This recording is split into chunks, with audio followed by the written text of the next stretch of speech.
بسم الله الرحمن الرحيم الحمد لله رب العالمين وصلى الله على سيدنا محمد وعلى آله وصحبه والتابعين وبعد أيها الملأ الكريم السلام عليكم ورحمة الله وبركاته. Nous parlerons aujourd'hui de, je ne sais pas si je peux appeler ça un principe, une chose, quelque chose en tout cas qui nous manque terriblement de l'aspect spirituel de l'islam.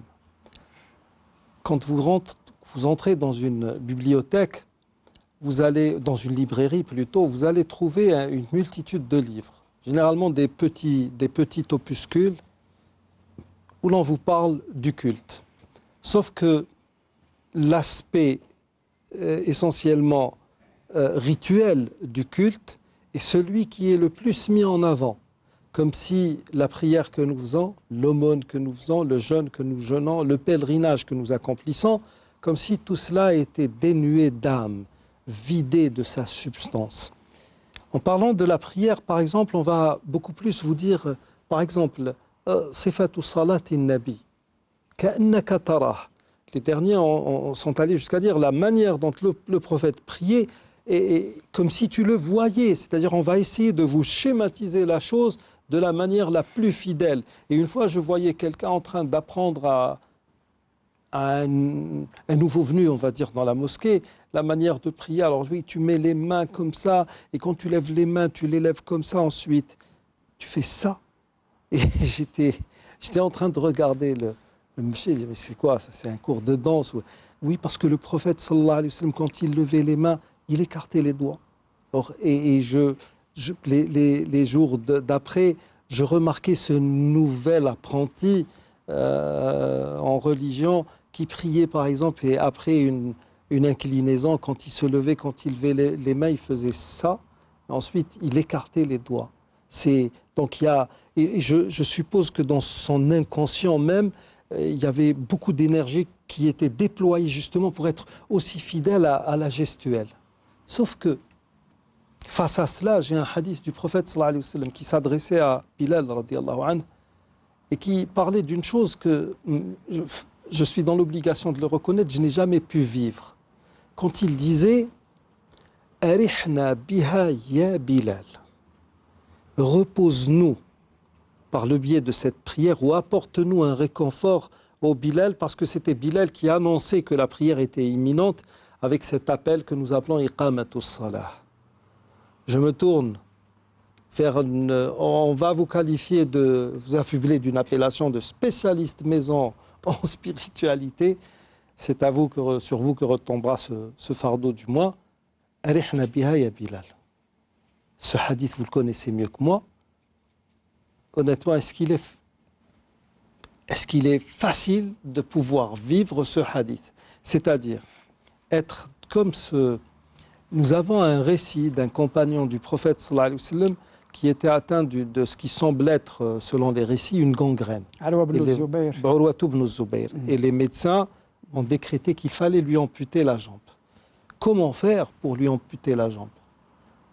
Et là, sa femme a dit, je ne sais pas si c'est Urwa ibn Zubayr, parce que c'est lui dont la femme a dit, oui. Bah, oui. Alors, profitez du moment où il sera dans la prière, et à ce moment-là, coupez-lui. C'est le fils de Zubayr ibn al-Awwam. Parce que, non, il y a une autre anecdote, je pense. On lui a amputé la jambe. Il a perdu un enfant. C'est Urwa ibn Zubayr. Il a perdu aussi un enfant. En tout cas, quand j'étais jeune, vous savez, il y a beaucoup de choses que je n'arrive pas à admettre. Quand on me dit, quand beaucoup de Malikites, quand ils parlent de l'imam Malik, ils vous disent « Hamalat bihi ummuhu thalathata a'wam ». Franchement, soyons sérieux, messieurs. C'est vrai que nous aimons tous l'imam Malik, mais de là à dire que c'est un cas un peu spécial dans la mesure où sa mère l'a porté en son sein pendant 3 jours et non 9 mois, comme c'est le cas pour tout le monde.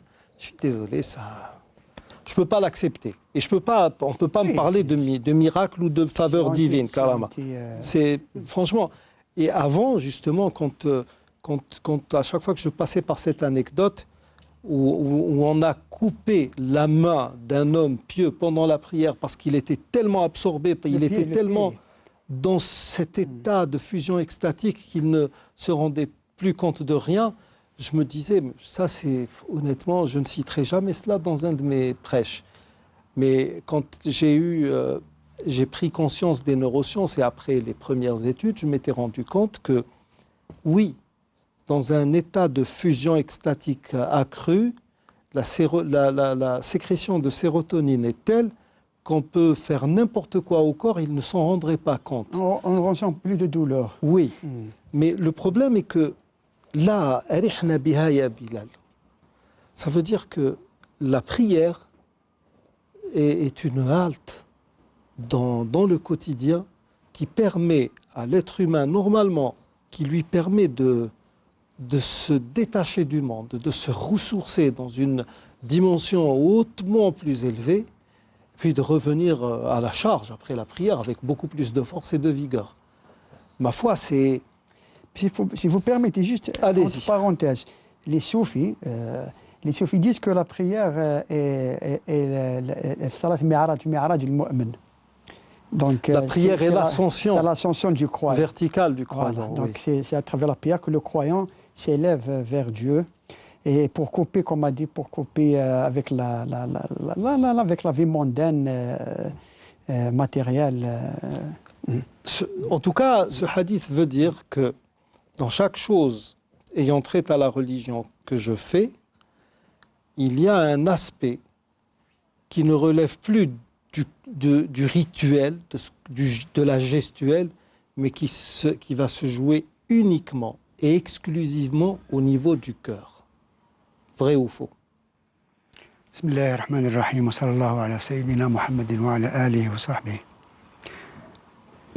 Dans un premier niveau, je pense que cet état de fait est l'une des caractéristiques du prophète alayhi salatu wa salam. Autrement dit, la première, pour ne pas dire la seule personne, qui est à même de vivre cet état existentiel, qui la rattache plus au divin, plus qu'au monde terrestre, c'est bien le prophète alayhi salatu wa salam. Mais l'extension, sinon l'héritage de cet état d'esprit par une autre personne que le prophète est possible. En ce sens qu'il y a beaucoup de gens qui ont fait assez d'efforts sur eux-mêmes pour atteindre dans l'adoration de Dieu, dans la dévotion, un certain niveau qui les rapproche plus du ciel que de la terre. Et de là, ils sont dans une situation spirituelle peu partagée. C'est vrai qui fait d'eux une personne, j'ai envie de dire virtuelle, mais en attendant de trouver le mot qu'il faut, je vais l'appeler comme ça. Tout ça pour dire que le rite en islam, c'est vrai, est tenu par une certaine gestuelle comme vous la décrivez. C'est vrai qu'on est tenu... Il y a un mode opératoire sacré, car il y a une démarche. Qu'il a été dans la religion, l'aslu fil ibadat al-hadr. Donc il y a fatalement une manière d'accomplir les rites religieux qui est très stricte, qui n'admet aucune demi-mesure, qui n'admet aucun ajout, aucun manquement. En commençant par les ablutions jusqu'à... Ça, c'est pour la prière. Al-Mushtarak. C'est ce que partage l'ensemble de la communauté musulmane. C'est-à-dire, en termes plus simples, tout le monde est appelé à prier de la manière. Tout le monde est appelé à jeûner de la même manière. Tout le monde est appelé à accomplir le hajj de la même manière. Mais vraiment peu, sont à même de goûter au côté spirituel de ce qu'ils font. De là, la différence entre une personne dont la prière n'empêche pas de faire du mal et une autre personne. Là, c'est vraiment un non-sens. Oui. Non, là, nous dans notre pays, nous avons atteint des stades hautement supérieurs. Oui. Vous avez le type à qui on ramène un pot de vin suite à un service rendu et qui dit non, donnez-le à mon fils, moi je viens de faire mes ablutions et je vais faire la prière à la mosquée. C'est courant, malheureusement. Oui. Non, pour ne pas entacher les ablutions, je ne tiens pas cet argent mal acquis. Donnez-le, allez sonner à la maison et donnez-le lui. C'est une ruse. C'est une ruse, et quelle ruse malheureusement pour eux. Pour rejoindre le principe de la représentativité dont on parlait dans un numéro quel avenir pour l'islam passé, c'est ça la différence. Il y en a qui caractérisent bien leur religiosité. Elle est toujours imprégnée de spiritualité. C'est toujours un acte de foi qui se tourne plus vers le cœur que vers le corps. Il y en a peu, en fait, peu peuvent caractériser cet aspect de la religion. Et si l'islam a pu perdurer depuis sa naissance, Inch'Allah, jusqu'à la fin des temps, c'est grâce à cet esprit-là. Une communauté musulmane ne saurait être reconnue pour ses appartenances religieuses qu'à travers ce biais.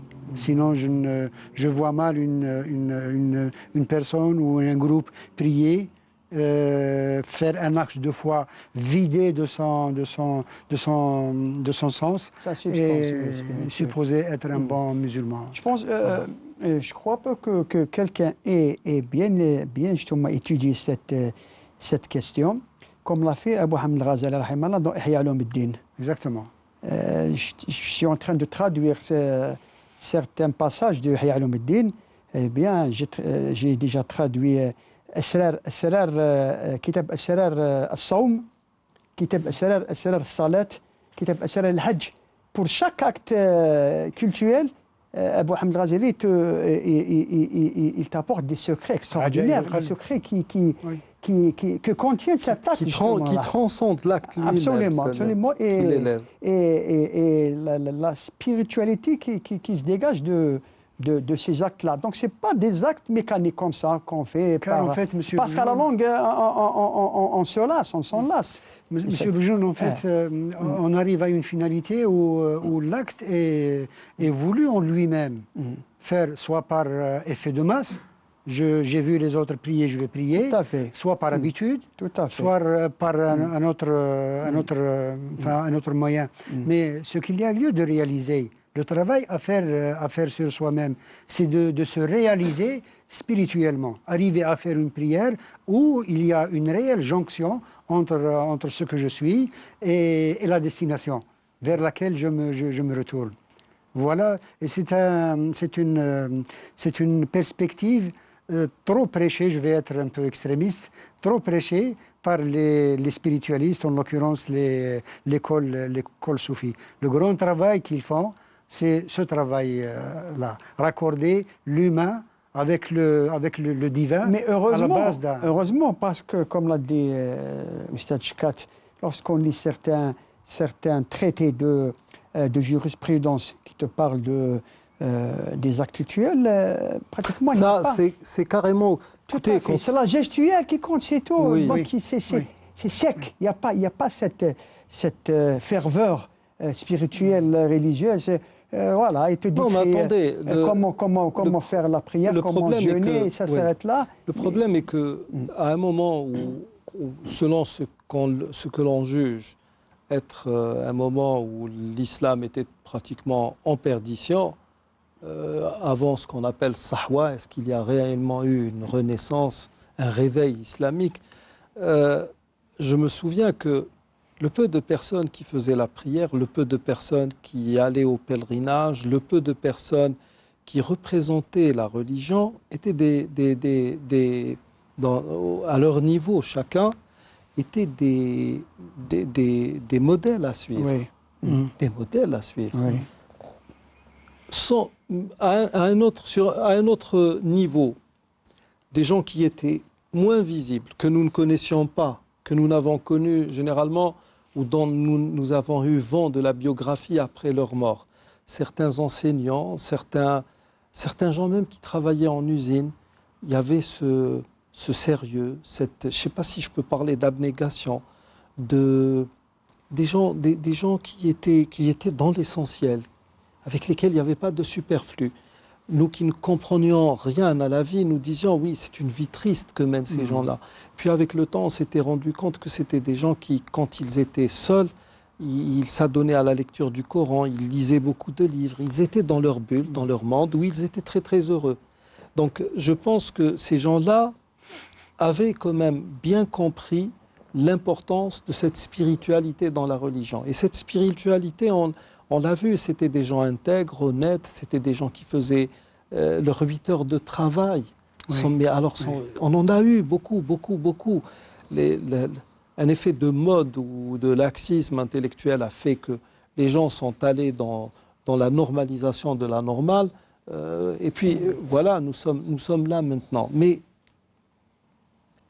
il n'en demeure pas moins que cette spiritualité a existé, même chez ceux qu'on considérait comme des gens incultes, ceux qui ne connaissaient absolument que les béabas de la religion, nos grands-pères, ceux qui vivaient en milieu rural pendant la colonisation. Il y avait cette qualité de l'âme qui était... Une fois avec Dr Saïd Chiban, on a entendu parler il nous a fait la narration de l'histoire d'un officier français qui s'était converti à l'islam. Pourquoi? Parce que l'armée française voulait le fusiller, je ne sais pour quelle raison, et le peloton d'exécution était formé essentiellement de musulmans. Et les Arabes tirailleurs, ou je ne sais comment on les appelait, ceux qui faisaient le service national obligatoire, et ces gens-là ont refusé de lui tirer dessus, pour la simple raison que leur conscience le leur interdisait. C'est le cas de Garoudi aussi. J'allais le dire. Garoudi a vécu la même expérience à Leroite. Garoudi était emprisonné, déporté par Pétain, par le Vichy, le régime de Vichy. Donc il était condamné à être fusillé. Et les soldats musulmans qui devaient le fusiller ont refusé. Ils ont dit, cette personne ne nous a rien fait. Oui. Voilà. Donc et c'est à partir de là que Garoudi a commencé justement il a raconté. Il a dit, voilà. Vous êtes face à des gens qui ont véritablement compris ce qu'était l'islam. C'est des analphabètes. Mais ça aurait pu leur coûter leur vie. Oui. Alors, vous voyez, le principe humain est là et c'est un travail du cœur. Donc la chose n'est pas impossible déjà. Elle n'est pas du tout impossible. D'un autre côté, c'est vrai que quand vous dites que le prophète sallallahu alayhi wa sallam, quand il disait « Arihna biha », il est peut-être l'un des rares à l'avoir vécu. Il a même dit à certains de ses compagnons, si vous demeurez, quand ses compagnons étaient avec lui, ils étaient dans un état spirituel intense. Handala, nafaqa, handala. Un autre est venu lui dire, voilà, je lisais hier le Coran et voilà ce que j'ai vu, j'ai ressenti. Il a dit ça, c'était les anges. En tout cas, si vous demeuriez dans la situation dans laquelle vous vous trouvez quand vous êtes avec moi, la safahatkumul malaika, les anges, assurément, vous serrez la main dans la rue. Ça n'est pas possible. Et nous savons tous que ça n'est pas possible. Mais le peu, quand le prophète sallallahu alayhi wa sallam dit « Arihna biha ya Bilal », ça veut dire qu'il y a ce qu'on appelle en langue arabe « irshad nabawi ». Le prophète sous-entend quelque chose. Quand je dis « Arihna biha », ça veut dire que dans cette prière, il y a une sorte de refuge, de halte, dans laquelle vous pouvez vous ressourcer. Vous savez, ce qu'il y a de bien avec la religion, et ça, les gens doivent le vivre, pour l'expérimenter, pour le savoir, vous aurez remarqué que dans nos allées et venues à la mosquée, dans certaines rencontres où on apprenait les rudiments de la religion, il y avait toujours cette satisfaction, cette joie sans cesse renouvelée. C'est-à-dire à chaque fois qu'on renouvelait l'expérience, la joie ou la satisfaction était de plus en plus grande. Elle allait dans un sens exponentiel, c'est-à-dire elle grandissait dans tous les sens. À l'inverse, quand on parle d'accoutumance, par exemple, je lisais il n'y a pas longtemps une étude où il est dit de manière un peu plus claire, quelqu'un qui a par exemple goûté à la cocaïne la première fois ou à un psychotrope ou à je ne sais quoi, la sensation qu'il va ressentir, il ne va plus pouvoir la revivre par la suite. Ce plaisir, cette extase, cette jouissance que va ressentir cette personne qui va fumer un joint, comme on dit, du cannabis ou bien sniffer de la cocaïne, elle va vraiment vivre quelque chose d'incroyable, sauf que à la deuxième expérience, ça ne sera pas la même chose. Et puis, il y aura toujours cette quête. Il y a le souvenir de cette première expérience qui va hanter l'esprit. On va essayer de revivre cela. Et il paraît que plus personne ne pourra le revivre. Mais dans la religion, et toute religion confondue, parce que là, il y a une fibre qui va travailler. ce que j'ai remarqué, et j'ai posé la question à d'autres personnes, c'est que tous ceux qui vivent cela sont dans un renouvellement de cette joie, de cette satisfaction qui a tendance à monter, à prendre de l'ampleur, jusqu'à atteindre par moments l'extase. Et il nous est tous arrivé d'entrer en prière et de ne plus pouvoir s'arrêter, surtout pendant les prières nocturnes. Pour ceux qui le font, ça m'est arrivé 1 ou 2 fois, pas plus. Vraiment, on a envie d'en faire. Par moment, vous êtes en train de réciter le Coran et vous vous rendez compte que ça fait pratiquement 1h30 ou 2 heures que vous êtes en train de réciter et vous en redemandez encore. Parce que vous êtes dans un état d'esprit qui a favorisé la chose.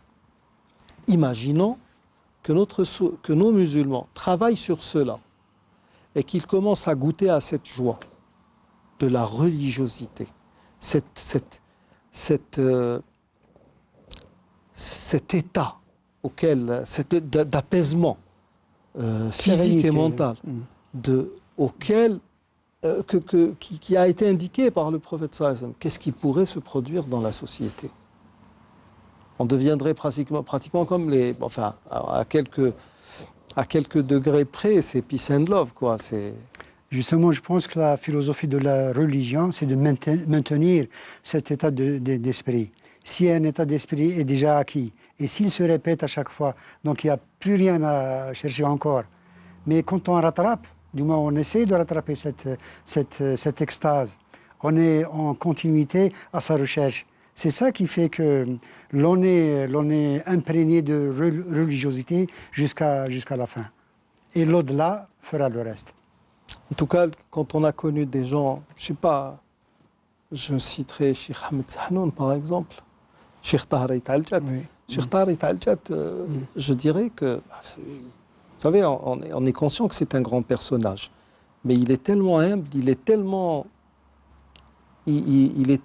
il se suffit tellement à lui-même dans son vivant, dans son vécu, dans ce qu'il est en train de vivre. Il n'a tellement pas besoin des autres que quand on le regarde, quand bien même on aurait la fortune de Rothschild, on est bien conscient qu'on ne pourra pas lui donner ce qui pourrait compenser ce qu'il est en train de vivre. Pourquoi? Parce qu'il le vit pleinement.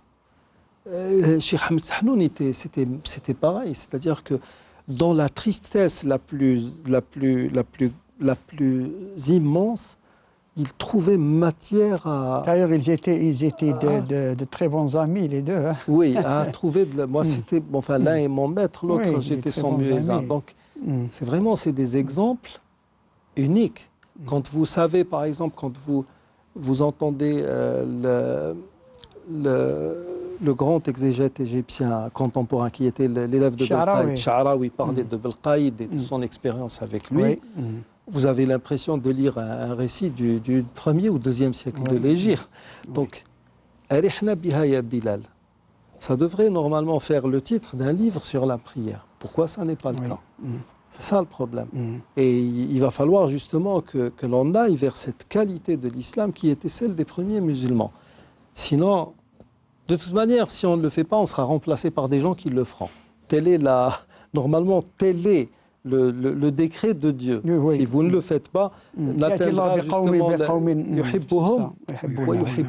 c'est réflexif. Oui. Ça, c'est un problème.